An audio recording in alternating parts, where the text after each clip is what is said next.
Oh, sorry. Yeah. Yeah, doing a Charlie Manson interview. Anyway, all right, Nick video, and I'm doing it on YouTube. I figured, yeah, just to publicize the fact that me and Nick are maintaining a conversation, and it's kind of, it's like the good old days. We're talking about the brain again and what's going on in there, and so it's good. So go to Vlogger Dome,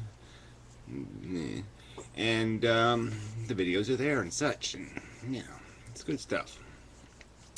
Um, yeah, it really is. I mean, the rest of this crap is kind of irrelevant if we don't know what we're doing. What's going on in here? All right. So anyway, we're coming up with metaphors attempting to describe the function, make distinctions between feelings and thoughts. At least that's where I'm kind of stuck a little bit.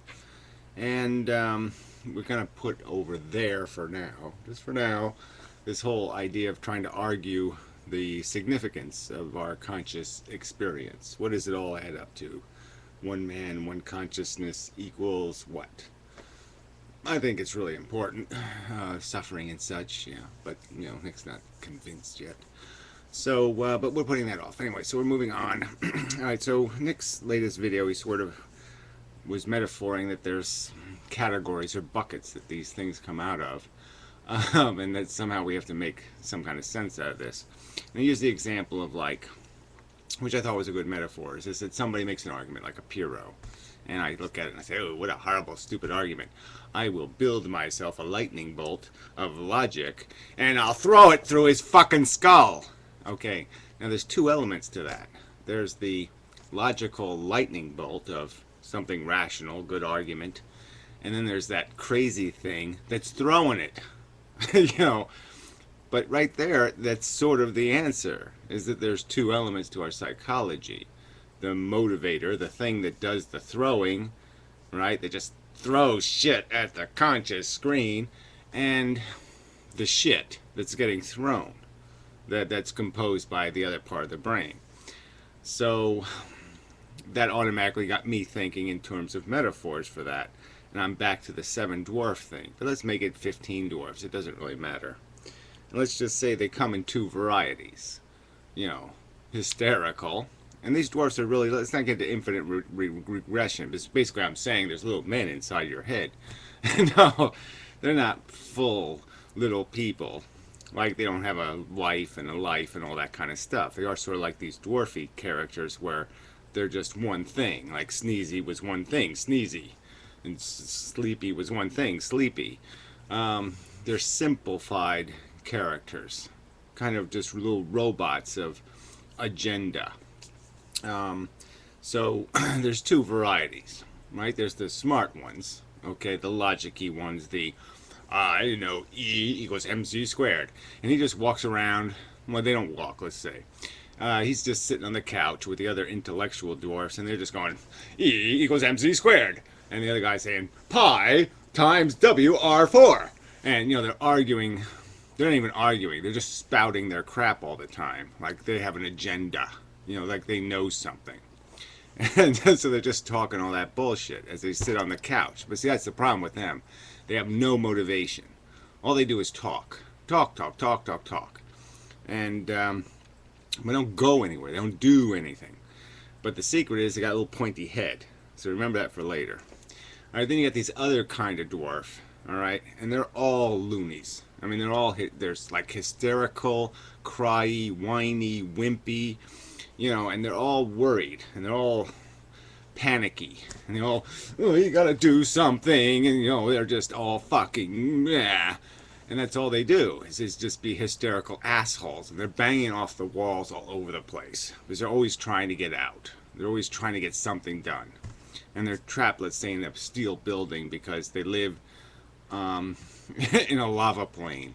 All right? So some of the dwarfs are scared to death of the lava. And let's call the lava suffering. So they're always threatened by this discontent that might fly into their little cottage and burn their fucking feet off. And some of them are just hysterical about it. They're just, I can't stand this. I can't stand this. I can't stand this. And they're just worried all the time because they want to like make a chair or do something so they can get off the ground so they can get their feet burned. And the intellectuals, well, yeah, they don't really care because they're on the couch and they're high, and a little bit of lava, who cares? You know, they're just not concerned. Um, so if you get so this is the story. This is the metaphor. It would make a pretty good movie, I think. I mean, Disney was pretty smart, you know, in the sense that he built these characters, but instead of mimicking them off of different kinds of people, he you know he just should have thought, no, wait a minute, we could just mimic them off the people in our own head. Um, you know, and he should have had a little greedy in there, and a little selfish, fuck your best friend's wife in there, and all these other little fuckers that are inside of us. Um, so anyway, so they're emotional characters, but they aren't um, doing the feeling thing like Raw. They're just doing the emotion thing, which is different. The passion thing. I mean, I was even thinking like another metaphor for like desire would be the wind. And every now and then the wind blows. And there's one of the little dwarfs who says, you know, he's like sailor dwarf, and he puts up the sail and says, "Let's go," you know. And but see, the point is the intellectuals have to open the door. They got the pointy head, and the only way to poke your way out is to you got to one of those pointy heads has to go in first. So the hysterical guys have to either pick up one of the smart guys and push him through, you know, poke a hole to get out, or the intellectuals have to grab one of the hysterical guys and ride his back into the wall. That would be my metaphor. Is they can only get out. They can only get into our consciousness and into action, okay, together. A thought has to be tied to a feeling, or it's not going to get through. That's the only way to poke. That's the only way to get the hell out of the cottage, into consciousness, or whatever you want to call it. They're just trapped in this subconscious, or in the jabber that goes on inside your brain. That little whiny noise you hear is them banging against the walls, and the intellectuals yelling and screaming. Like even when I went to make this video, there was all kinds of little voices. I could metaphor this, do that, do this, the infinite regression, blah blah blah blah. I mean, all this noise from these assholes, and you know, I had to. It got filtered, and this came through. Somebody grabbed something. So I'd almost argue that there's maybe one hysterical dwarf that's listening to the jabber of the intellectuals, and when one of the intellectuals says, "Wow, I think that's a really good idea," he pays attention because he knows that other intellectual thing just did something smart. And so he tends to go over there and grab that smart guy, the one that just got praised, and, you know, move towards the door, to get that fucker out, because we have confirmation that a good idea has been arrived upon. And he's just in a panic. His whole panic is, you know, do the good thing. Logic. Yeah. It's really important. We gotta get the smart guys out of here. We gotta save the smart guys. We gotta save. You know, that's what his agenda. So anyway, I mean, I know this is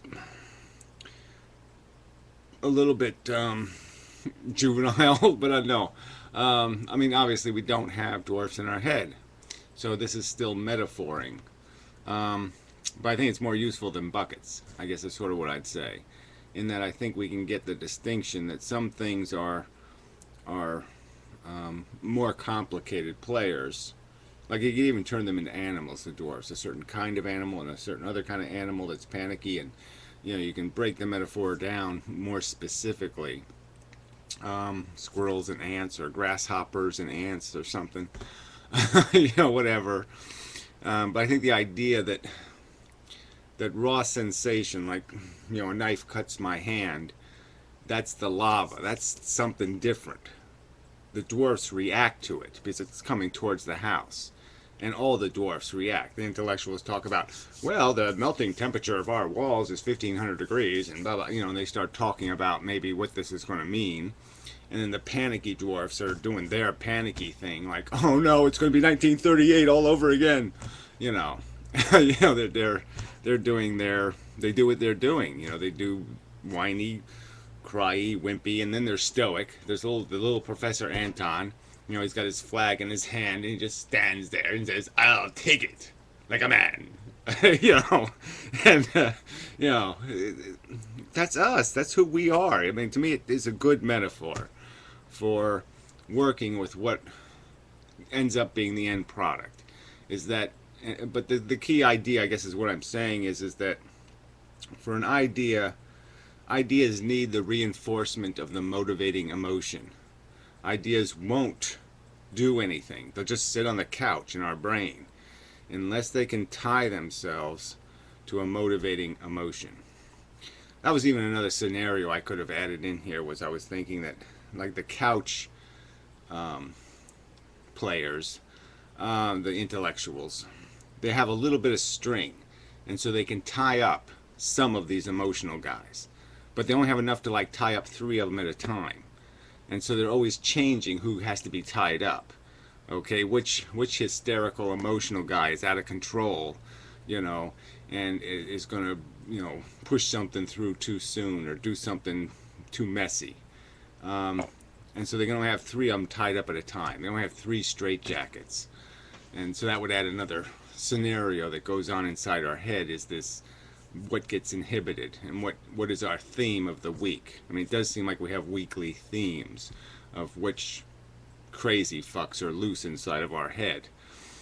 Um, you know, who's sailing the wind, or what wind is blowing. So yeah, I'm mixing metaphors now, which is probably not a good idea. All right, but the point is instead of, I just think we gotta understand that these are different structural things. The landscape is different from the things playing in the landscape. Um, and like I said, and you avoid infinite regression by just making these dwarf guys really simple. Like there's just, you know, science, like cruise, like algebra guy and geometry guy. They're all different guys. You know, medical knowledge guy. You know, so I mean, you could get into thousands of them eventually, maybe. But the point is that they're simply motivated. They're crude characters, not complex characters. So there isn't like somebody less complex inside of their head. I don't have to put I don't have to put a mover inside of them. So I'm not stuck in some sort of infinite regression where I have to keep putting little dwarfs inside of the emotional hysterical guy. He's a simple composite player, and he doesn't need any dwarfs in his head to do what he's doing, because what he's doing is so robotic and so predictable and so automatic. Yeah, okay. Let's see where else I have to go. So, I mean, you know, to go back to your metaphor, Nick's metaphor of the lightning bolt, you could almost argue, too, that maybe the lightning bolt, the logic has to be dipped in the emotion bucket. You know, it has to be dipped in that to give it the sharpness it needs to get out of us and into somebody else. To get thrown, it has to be dipped first, if you want to stick with your bucket metaphor. All right. So, yeah, and I guess, again, there's the intellectual part of us just doesn't really want to get off the couch. And so it has to. The only way it can do anything is it has to have a motivator. It has to have anger. It has to have something that's going to pick it up and push it out the door. Because it won't go out the door by itself. It has no motivation. It just likes to talk. It just likes to think. It doesn't have agenda. And so it needs agenda to get out the door. An agenda is just these simple, crude, let's go down the list, you know, you know, greedy, sleazy, horny, snotty, fucky, shitheady, whatever. I mean, all the little fucknuts of transient emotion. And some of them they kill. You know, the intellectuals can kill one. I mean, I had one that was caught up in sports for a while, and they just killed him. They just said one day, the intellectual was talking about sports, stupid, yeah, stupid, yeah, blah, blah. And so instead of putting it in a straitjacket, they apparently have a gun and they can shoot these guys. And they just shot the fucker. They just shot him. They just said, "Fuck you, shut up." But you know, she was always going, "It's almost 9 o'clock. Oh, it's almost 9 o'clock. The ball game's going to be on. The ball game's going to be on. God, it's almost 9 o'clock." You know, and they just said, "Fuck you," and they shot him. So yeah. But anyway. Yeah, that's probably enough to push the conversation one notch further. But yeah, I know I got to nail this down to something more neural net associations with ideas. But I mean, the idea that we have concepts tied to emotions, like algebra for me. I think algebra. As soon as I hear the word, I think of my whatever 8th grade algebra teacher. And then that creates an emotion, and then it's so I mean, there's emotion tied to this stuff whether we like it or not, because there's life experience where we glean the knowledge of these concepts, and so that's part of it. And also part of it is understanding that, oh, nuclear bombs blow up the world. So if I so I end up connecting a physics to an agenda of Mars arising Earth or something like that. I mean, so it ends up getting tied together whether you like it or not. There's a chain that you could tie it together with. So you don't need to create this metaphor of characters, but the characters are built into the wiring of the programming. The connections are, let's say, linearly doing logic, and then horizontally doing emotion. So you can almost think of it that way, is that there's a linear movement through logic, so it's everything's seeping down into logical roots and structure, and then emotion comes out of the side of that and creates a whole nother interconnectiveness, and that would explain the function of the two, the way the two are tied together, that the logic is working within the framework of emotion, and that emotion is working within the control of a logic network that doesn't allow the emotion to get out of control. Yeah, that's pretty good.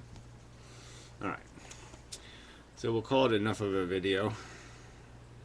And yeah, I mean, this is sort of, like I said, it's sort of important, because the more we understand just how, that even where, even this idea that we are we feel like we're a piece of art, and we're this spontaneous thing, and I gotta be me, and all this kind of crap.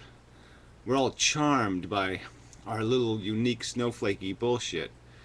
We can dissect it, and we can just say, no, it's an ice crystal. Okay, this is what it's made out of. It's made out of this spooky thing, and these loopy things can happen, and this can happen, and that can happen. So there's 1,000 elements of possible structure that go into us, and you can mix up those 1,000 in a lot of unique ways. But the basic structure is dirt simple. There's simple things motivating us, and those motivations and that structure has been evolved by a system that has absolutely no credibility as an engineer. It's only engineering for two things: consumption and reproduction. Long-term survival would be the one thing that it's oriented towards. There's nothing else being measured. There's nothing else being scrutinized. Live long and prosper, period. And prosper by just survive. So it's just survive. It's survive and reproduce. That's it. There's nothing else happening here. Survive to reproduce. That's how crude the agenda is that's created us. And we have all of those markings. We can see that blueprint. If you just take a little bit of time and look inside yourself, you can see just how fucking stupid it all is. And that's really important for people to get, that they're chasing something they can't have. All right, you're just not going to get it. You're never going to have enough potato chips. You're never going to have enough days of life. You're just never going to. You're just going to keep it's just what's the word for it? The wind won't stop blowing until you stop blowing. The whole thing is just feeding itself. You're the snake eating its own tail thing. It's just doom. It's stupid. Let it go. Okay. Reproduction for the sake of reproduction. Not for the sake of something else. Not for an accomplishment. Not to do anything useful. And look at the price paid for it. fucking brain tumors, kids with leukemia. It's disgusting. Let it go. Anyway, so thanks, Nick. Like I said, I do. There's some little turd inside of my head who, who's applauding. Oh, good, good, good, good.